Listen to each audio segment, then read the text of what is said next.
The most dominant team in college basketball 2 weeks ago has now just lost 2 in a row in their last 3 out of 4.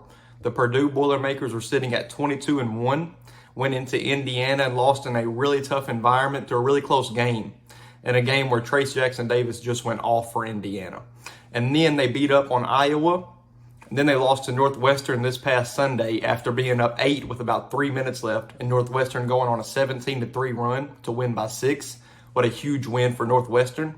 And tonight, in a game where it looked like Purdue was just going to take every punch Maryland threw at them and just hold them off and win the ball game because they were better. But no, Maryland, as you can see now, they're storming the court. Awesome scene in Maryland. But Maryland has beat Purdue. Purdue has lost 2 in a row now. And this game, man, this game was wild. It was just a tale of 2 halves. Purdue took every punch that Maryland threw at them in the first half, whether it was switching up the defenses, whether it was 2 people on Zach Edey or 1 person on Zach Edey. Just awesome game. Awesome game for Maryland. It was 28-25 Purdue at halftime, and pretty much going as you would think it would go. Braden Smith was having a phenomenal game, probably his best half of the season. 10 points, 5 for 5 field goals. Zach Edey was still having a pretty good game at that point. And Purdue went up 37-29 with about 15 minutes left in the second half. So still going just like you thought it would go. I was actually cooking during this time, so I was keeping an eye on it, but wasn't really too worried about it at all. And then Mason Gillis had a technical foul on Julian Reese. Julian Reese was huge tonight. I'll talk about him in a second. But Mason Gillis had a technical foul on Reese, and it just changed the whole complexity of this game. It got the crowd back in it. It led them to go on I don't even know the run. It was 37-29, and at one point it was 58-41. So what is that? A 29-4 run. A 29-4 run in about 7 minutes for Maryland. They scored 29 points in 13 minutes, and they scored 29 points in the first half. So just a wild tale of 2 halves, man. It was crazy. Jameer Young had a phenomenal second half. Everything was falling for Maryland. In that run Maryland went on, Don Carey just led the whole thing. Like 6th or 7th year senior Don Carey. I feel like he's been everywhere. But Don Carey led a huge run for them. Just assisted, facilitated. Reese, like I said earlier, man, he was so good tonight. It was phenomenal. He had the main task of guarding Edey, which is hard to do for anybody, almost impossible to do. And, Maryland runs like a 2-3, a zone 2-3.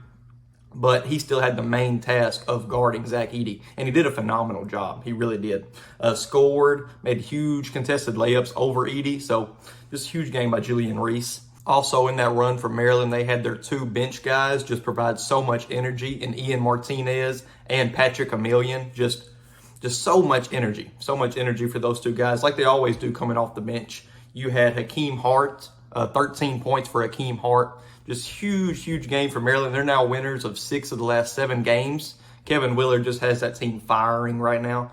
He really does. They actually lost to Purdue by 3 the last time in a really close game. So Maryland is on the up right now. Big Ten as a whole is on the up right now. You got Indiana, Rutgers, Maryland, Purdue.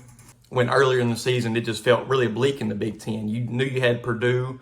You probably knew you had Indiana. You counted on Illinois, but they just weren't really stepping up. And now a lot of teams are firing on all cylinders, which, of course, that's expected. It's later in the year, but there are a lot of really good teams in the Big Ten and maybe make an NCAA tournament run.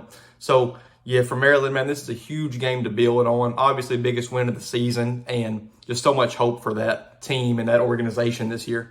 Purdue, losers of the last 3 of the 4 games, still have a lot on their goals. Obviously, they're 23-4 now, I believe. 23-4. It's still a heck of a team. Still a 1 seed in the NCAA tournament, probably, especially if they handle business from here on out. So still huge things for Purdue. This isn't a make or break game at all, but you're starting to see some flaws in Zach Edey and double teaming him, the way he passes out of the post, turnovers.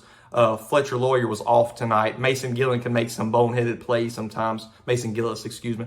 Braden Mitchell, man, he showed me a lot tonight. He really did. To me, he was their best player. He was Purdue's best player, and he was the game's best player for, 30 minutes of the ball game, 25, 26 minutes of the ball game. He was the best player on the court. a freshman. So a lot of bright stuff for Purdue in the future with him at the point guard position. So that is my instant reaction. Obviously, this isn't going to change much for Purdue. It's going to change a lot for Maryland. It's going to give them so much confidence moving on in the season. But yeah, that is my instant reaction. Just might have to hop on again later on with this Houston game, but we'll see. I'm out.